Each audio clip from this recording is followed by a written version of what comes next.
las traemos principalmente de Texas, y esta semana empieza a haber un ligero aumento en los combustibles. Entonces, si metemos el tema del ligero aumento en el combustible y un tipo de cambio inestable de 19, 80, 20 pesos, posiblemente en el mes de junio vamos a estar viendo gasolina magna en 2020, 2030, y esto es una muy mala noticia para la economía, puesto que, como ustedes saben, ahorita el índice inflacionario es cerca del 3%, lo cual es pues una muy buena noticia, y este tema del incremento de las gasolinas, que seguramente va a llegar por la inestabilidad, que creemos que el tipo de cambio ya no va a bajar, por lo menos a corto plazo, hasta que pase la elección, pues esto va a ocasionar una presión en la inflación. Entonces, como ustedes saben, la población siempre tiene mucho descontento en el aumento de las gasolinas, y esto también ocasiona ciertas presiones sociales y de manifestaciones, lo cual esperemos que no suceda, pero nosotros estamos previendo que se pueda ir un escenario difícil, económicamente difícil en el tema de las gasolinas. ¿El impacto para las empresas con estos aumentos a los combustibles? Sí, es mucho. Cada peso que sube la gasolina, estás hablando de una representación del 5% del gasto. Como tú sabes, todos los productos se mueven con las gasolinas. Si no es en las plantas donde se manejan luz y otros combustibles a la hora de transportarlos, la gasolina y el diésel. Entonces, hablar de un 5% de incremento en el combustible, pasar de 19.80 a 20.80, 20.50, pues sí es un gran impacto, y las empresas o las distribuidoras o finalmente las que tienen que ver con el último cliente, pues sí tendrán que repercutir ese 5%, porque como ustedes saben, en un ambiente tan competido como el que estamos viviendo actualmente, las empresas finalmente traen un margen de utilidad neto del 4, 3,5, 4%. Entonces, cuando tú le cambias el variable de costo de gasolina, pues sí, inminentemente se tiene que dar un aumento en los productos. Entonces, esto pues ocasionaría presiones a la inflación. Esperemos que lo que comente no sucede, pero yo creo que es algo que se puede ir previendo aquí a corto plazo. ¿Cuál es su comentario, dice, a los gasolineros que el gobierno federal juega con el IEPS? Es decir, dice, si no hubiera bajado el IEPS de la semana pasada a esta, que se le cobra al consumidor por litro, Así es. las gasolinas ya estarían en por lo menos 3 pesos más caras que como están ahorita. Esa es una forma de jugar con el... Sí, sabes que mucho el tema de lo que tenemos con el tema de combustibles es que la estructura de Pemex es altamente pesada, ¿verdad? Es como la estructura aquí del gobierno en el que estamos. Tiene 36,000 personas este gobierno de Chihuahua. Es una estructura inmensamente pesada, y en lo mismo se les va el 90% del presupuesto en gasto operativo, ¿verdad? Entonces, todo esto ocasiona que no se pueda bajar el precio de los combustibles, porque el gobierno finalmente tiene una alta dependencia de ese margen de utilidad que le da la gasolina para seguirle dando continuidad al gobierno, al costo gubernamental. Entonces, el tema del IEPS, así lo van a seguir manejando. Y fíjense qué tan complejo es que en un periodo electoral no lo pueden controlar. O sea, no lo pueden controlar a la baja. Uno pensaría, en el tema de elecciones, puede haber un descenso en las gasolinas, cuestión ahí mediática del partido en el poder, pero no, o sea, al contrario, van a tender a subir porque la línea es muy delgadita, y así nuestra paraestatal sigue teniendo pérdidas muy cuantiosas semestre con semestre. En cuanto a inversiones en el Estado, nos platicaba la secretaria de Innovación y Desarrollo, Alejandra de la Vega, que todos los países que habían estado visitando, China, Francia y demás, les habían pedido así como tiempo a esperar a terminar las negociaciones del Tratado de Libre Comercio, pero luego vemos que también afecta al mercado, a las monedas y demás, el tema de la elección. Entonces son dos temas que tienen detenido las inversiones de las empresas específicamente o más personalmente en el estado de Chihuahua. ¿Cómo ven ustedes, cómo sienten que va a afectar, si se van a ir, si se van a mantener estas negociaciones o cómo lo alcanzan? Mira, como tú sabes, a nivel Latinoamérica, siempre en años recientes pasados, Brasil era el país en el que todas las empresas mundiales estaban volteando a ver. Ahora ha cambiado a ser México. De hecho, México ahorita actualmente es el principal país receptor de inversiones extranjeras, y esto es una gran noticia para nosotros como país. Ahora, el tema es que el Bajío se está llevando principalmente las inversiones. Aquí en Chihuahua, como ustedes saben, prevalecemos casi a empleo pleno. De hecho, ya empresas empiezan a batallar para el reclutamiento de personal, lo cual esto lo vemos muy positivo porque tenderán las empresas a incrementar salarios mínimos para retener capital humano. Pero decirte que nosotros como estado, el más formal también del país, obviamente tiene que ver por toda la maquiladora y empresas de ensamblaje que están pues aquí en el estado.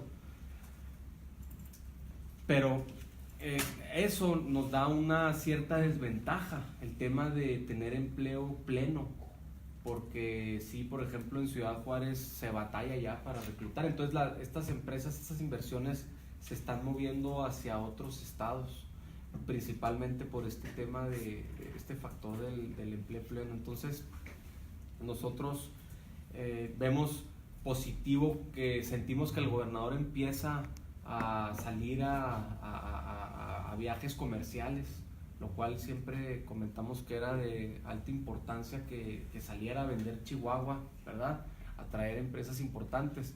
Te platico que ahora que estuvo la embajada francesa hace 2 semanas aquí en el estado, por ejemplo, muchas empresas francesas, hablan de 5 o 6 grandes empresas francesas, vienen a instalarse este año y el año que entra aquí en Chihuahua, lo cual pues, son noticias muy positivas. De hecho, esta comitiva viene a visitarnos por la gran tentación que les tiene siempre Chihuahua y las oportunidades que aquí se dan.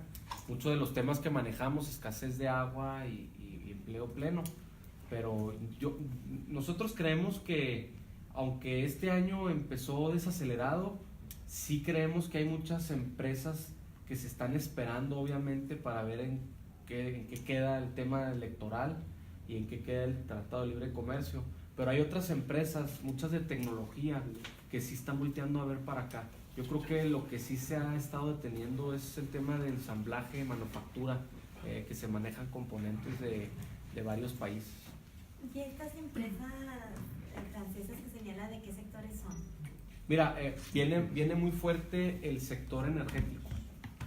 Viene muy fuerte el sector energético. Como tú sabes, ahorita hay muchas empresas españolas apostándole a las granjas de solares, ¿verdad? Estas otras empresas francesas vienen en el tema de tecnología, pero mucho energético. Están viendo a Chihuahua como un paraíso solar. Entonces estaremos viendo mucha instalación de paneles solares y de granjas solares, así se llama. De hecho, hay una gran inversión que estará acá por Santa Teresa. Es una inversión, pues yo creo que va a ser el parque solar más importante del país y creo que de Latinoamérica. Son cientos de hectáreas de granja solar. Entonces, vienen interesados en el tema de energías, mucho en el tema de energías. En Estados Unidos mucho en el tema del gas, como que nos estamos volviendo, aparte de ser la potencia de aeronáutica o de ensamblaje de autos o de motores, nos estamos volviendo una potencia de energías por el tema del gas, del gasoducto, y por el tema de que Chihuahua es el estado con más irradiación solar del país. Entonces, y luego somos tan grandes que hay oportunidad de negociar bien el tema de los costos de la tierra para poder instalarse en grandes dimensiones, pues las granjas estas solares. Presidente, en este sentido, ¿qué conocimiento tiene o le han compartido en cuanto a gobierno del Estado para incentivar precisamente las inversiones, que se generen mayor inversiones y también si son equitativas, ¿no? En el sentido de que si le dan la oportunidad a empresas internacionales, pues tengan la misma oportunidad las nacionales como las locales. En ese sentido. No, de hecho, en ese sentido, nosotros por comentarios que hemos oído, hemos visto a un gobierno que sí privilegia a lo nacional, y vemos que el gobernador está siendo más reactivo a temas de estar atendiendo, ¿verdad? A las personas, a las diferentes personas que están viniendo aquí pues buscando inversión, y se han visto, nosotros nos han invitado con personas de Nuevo México, de Texas, como les digo, estuvieron una comitiva de españoles hace como un mes y medio, los franceses, vienen alemanes en los próximos días también. Entonces se ve que Chihuahua empieza a despertar ciertos intereses de inversión. Ahora, el tema de inseguridad, pues ese es otro tema, ¿no? Que seguramente será un foco rojo para estos prospectos, estos proyectos que se están buscando. Pero a mi sentir, vemos que hay un poco más de flujo de empresas extranjeras queriendo venirse aquí a Chihuahua. Y eso creo que es una muy buena noticia, porque aunque tenemos pleno empleo, pues eso nos presiona a ir pagando mejor para retener a las personas, ¿no? A los colaboradores.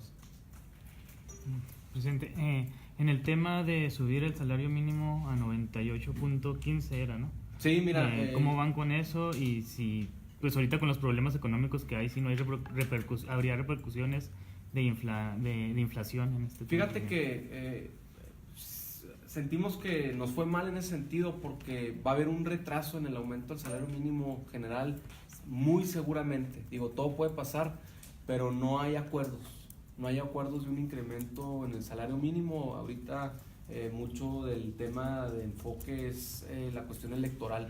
Entonces primero, segundo trimestre no estamos previendo un aumento del salario mínimo.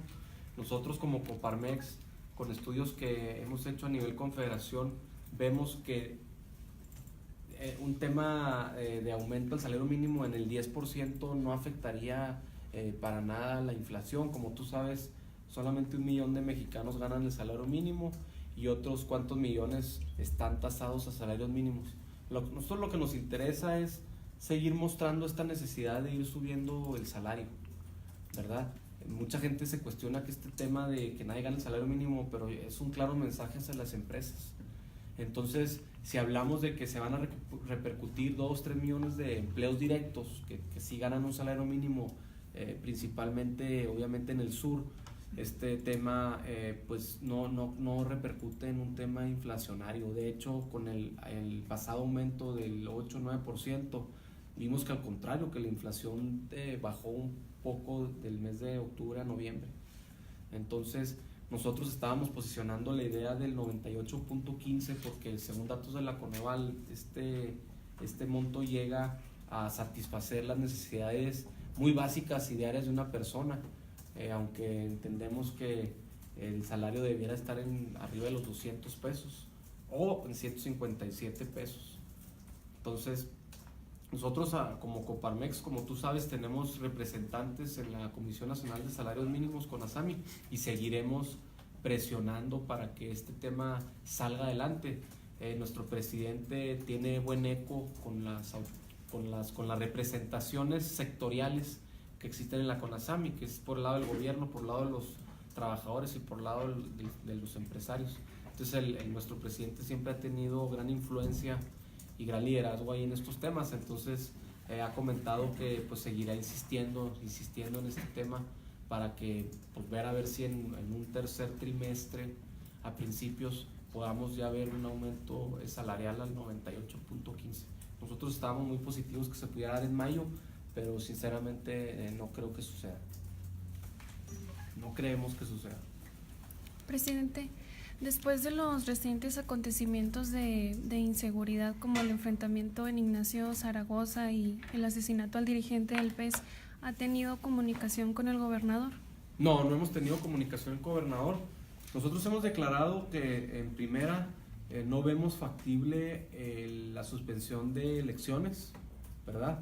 Creo que hay un gran esfuerzo a nivel nacional por todo el tema electoral, no debieran de suspenderse porque hubo algunas voces que estaban buscando en suspender elecciones en Ignacio Zaragoza porque algunos candidatos tenían miedo de volver a los municipios, pero nosotros no lo vemos viable.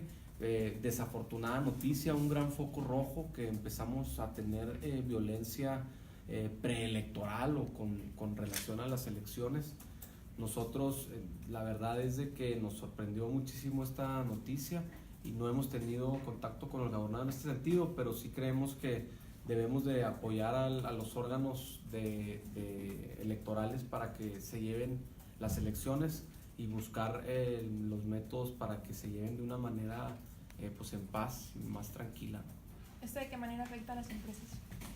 El tema de inseguridad, inseguridad. O inseguridad en elecciones. Así es. Mira, lo peor y lo he declarado 1000 veces, este tema de inseguridad es como de lo que más se ha hablado en la presidencia aquí del centro, pero decirte que lo peor que le puede pasar a un consumidor es tener miedo, porque cuando el consumidor tiene miedo, pues no consume, no sale a las calles. Entonces, imagínate las personas de estas poblaciones encerradas por 2, 3, 4 días, ¿verdad? Con temor a salir por los eventos tan violentos que se vivieron a plena luz del día en pleno centro de la ciudad. Entonces, obviamente esto merma las ventas de las empresas que están regionales ahí y eso, aparte de mermar las ventas, pues se les echa a perder mucho producto que estaban esperando comercializar. O sea, es un efecto doble. No nomás no venden, sino que se les echa a perder capital de trabajo por la falta de consumo.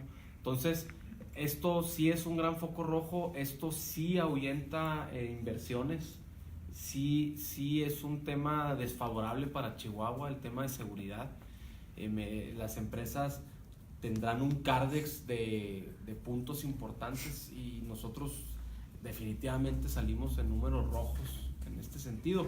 Hay, como les digo, hay muchas más beneficios y que estemos en primeros lugares como es empleo formal o como es seguridad en el empleo, pero sí en el tema de inseguridad sí hay mucha afectación y bueno, pues vemos que no para, que esto sigue, ¿verdad?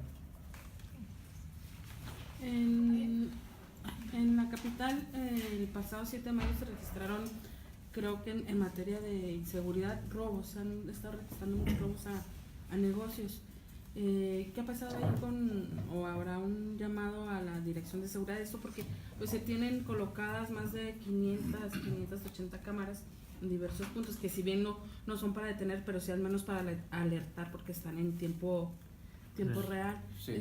¿Qué ha pasado ahí? Mira, comentarte que nosotros ya hicimos una visita a las instalaciones de Escudo Chihuahua, ahí en la Dirección de Seguridad Pública al norte de la ciudad, y verdaderamente quedamos impresionados, y hay que decirlo y decir las cosas buenas que pasan en Chihuahua. Verdaderamente quedamos impresionados de la infraestructura y del nivel de servidores y del nivel de nitidez y de cámaras y de respuesta.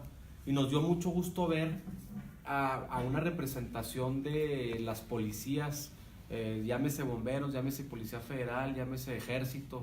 Ahí están presentes por si se acontece algo que tenga que ver Fuerzas Federales, pues ahí está el contacto de la Policía Federal. Pero sí hemos visto un aumento en todo tipo de delitos y estos son malas noticias para Chihuahua. Nosotros esperemos que Ficosec nos pueda dar noticias pronto del nivel de índice delictivo. Sí hemos visto mucho asalto a comercio a plena luz del día y eso nos preocupa porque hay pues mucha afectación en los mismos. Entonces nosotros, como le dijimos a la alcaldesa, pues se tienen que dar resultados, hay que buscar los resultados, buscar los compromisos, y yo creo que el compromiso de este gobierno y de los futuros es ver a qué tasa vamos a bajar todo este tipo de acontecimientos de inseguridad. Entonces aquí yo creo que ya es tiempo para que podamos medir y controlar las tasas de asalto a comercio, de asalto a transeúnte, de asalto bancario, que esto es un tema muy complicado. Hemos visto también algunos incendios, que eso también nos preocupa, que se estén suscitando este tipo de eventos, ¿verdad? Entonces, pues yo creo que la autoridad ya es tiempo para que nos empiece a dar cifras y ver cómo vamos monitoreando los incrementos o decrementos de las tasas de inseguridad. A nosotros lo que nos preocupa principalmente, y es la noticia que saca el diario ahora, de la puerta giratoria hacia los narcomenudistas, el alto índice de puerta giratoria que hay en ese sentido. Nos preocupa mucho que no se esté previniendo el consumo de este cristal, que finalmente es esta droga tan accesible, es la que está causando mucho daño y mucho tema de inseguridad. Y bueno, ahora con esta noticia que sale, ¿verdad? Que están saliendo 85 de cada 100 narcomenudistas que son aprehendidos, pues es algo que nos sorprende, y es por eso que hemos decidido también generar lazos con el Poder Judicial para ver cómo podemos hacerle para que verdaderamente den resultados y esta gente que comete ilícitos pues quede presa, porque como ustedes saben, sin readaptación no va a haber cambio. Entonces estas personas que están saliendo, 85 de cada 100, pues vuelven a reincidir en el mismo delito y te empiezas a topar que tienen 2 o 3 reincidencias y los siguen soltando. Entonces, ¿qué sucede? Que es un fuego que queremos apagar con una manguera de agua, ¿no? Y eso pues va a ser imposible.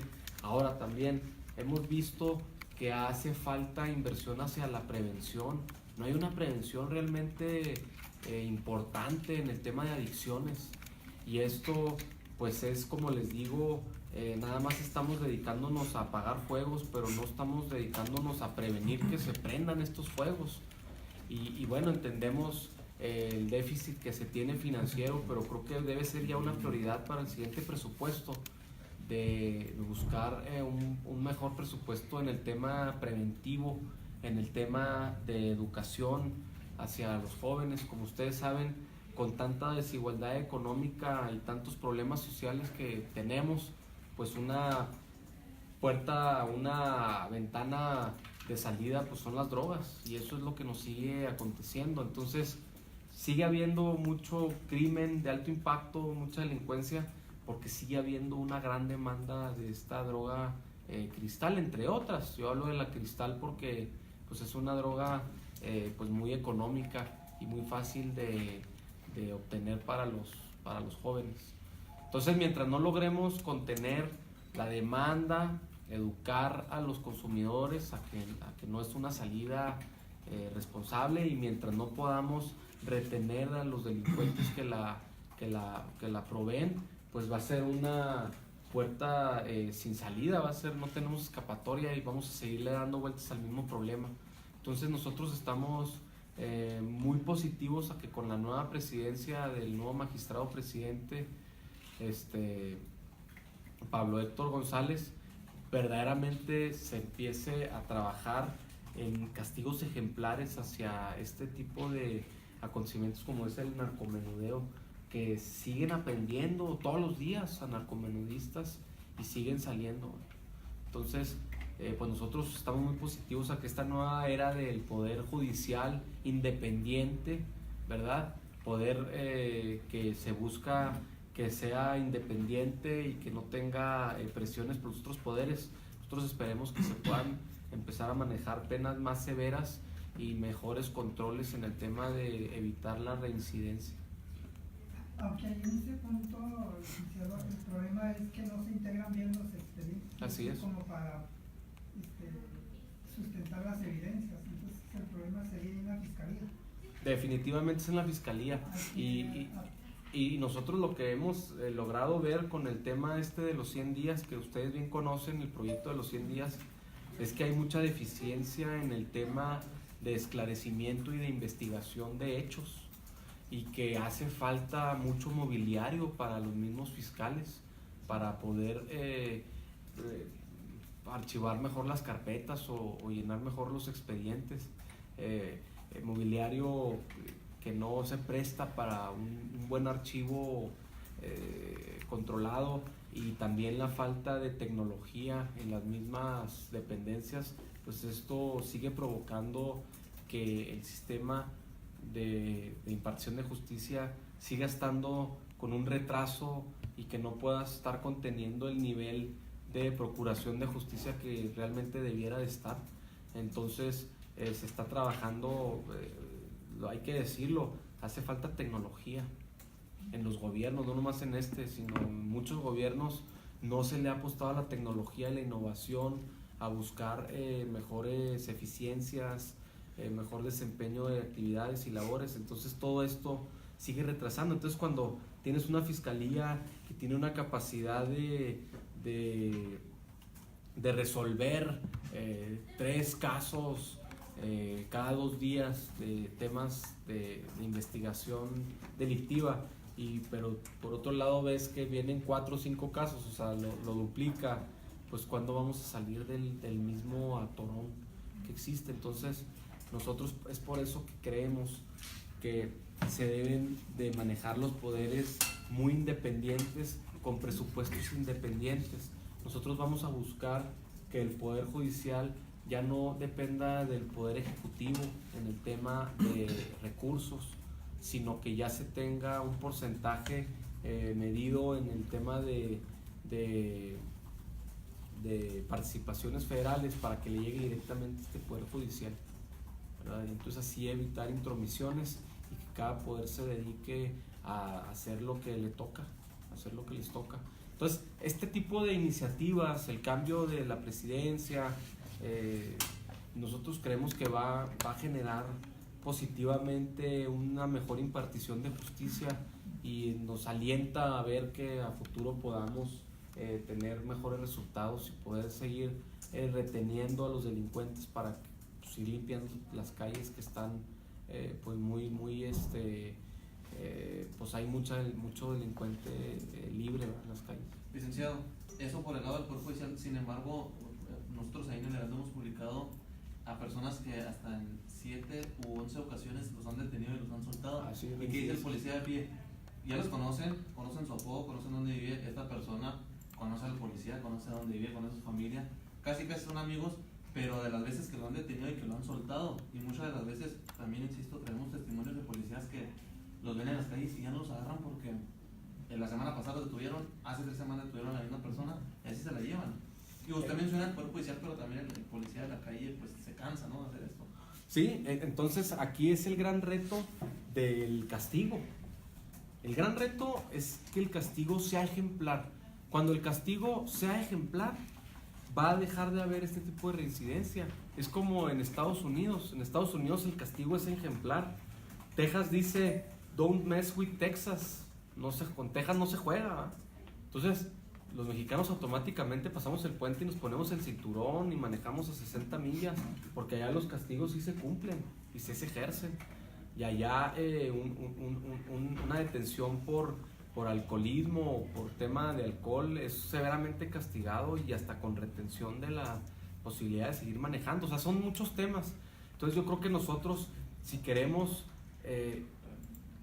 seguir avanzando en el tema de inseguridad, en lo primero que se tiene que avanzar es en la prevención, en la educación, y en lo segundo, y esto fíjense, antes de las policías, y en lo segundo principal que se debe avanzar es en la impartición de justicia, que hayan castigos ejemplares y que se castiguen, y que nuestras cárceles no estén saturadas para que pueda haber holgura en retener a todos los reincidentes con castigos, penas que realmente impacten y que realmente contengan este problema. Gracias.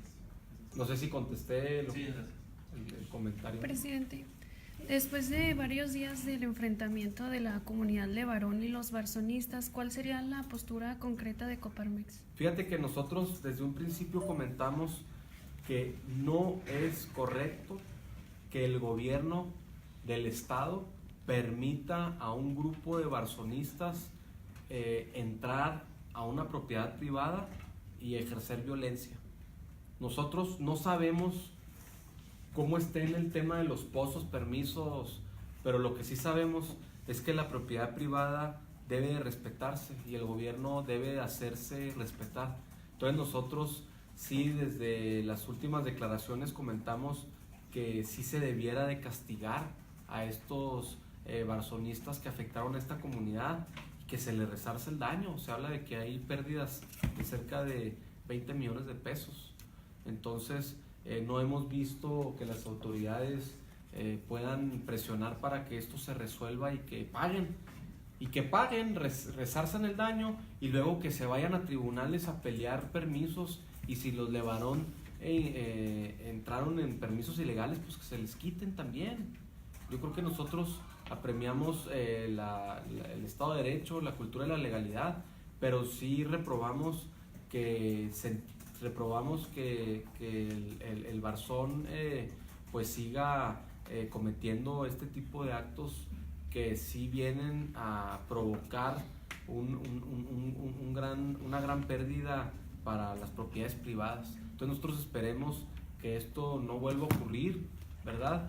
Que haya sido una gran lección para todas las partes involucradas y una llamada de atención para el gobierno para que hubiera resolvido este caso resuelto, no se dice resolvido, que hubiera resuelto este caso con anterioridad, porque acuérdense que este fue un caso que el gobierno finalmente debió de haber resuelto y que se salió de las manos y que conllevó a estas personas a invadir y a afectar a una propiedad privada tan importante como es esta comunidad que, pues no hace falta decirlo, se ve que pues, tiene prosperidad, ¿verdad? Entonces, invitar al gobierno a que pues negocie este problema antes de que se vuelva a salir de control y que sí se resarce el daño hacia la comunidad de Levarón, y que ya después de que se resarce el daño, que entonces sí que se empiece a buscar si realmente los Levarón cometieron actos ilegales, y bueno, que se castigue conforme a la ley, pero que sea un juez el que decrete si va a haber una investigación en la propiedad o demás, que no sean ciudadanos que se agrupan y entre ellos quieren hacer ley, ¿verdad? Que no les corresponde.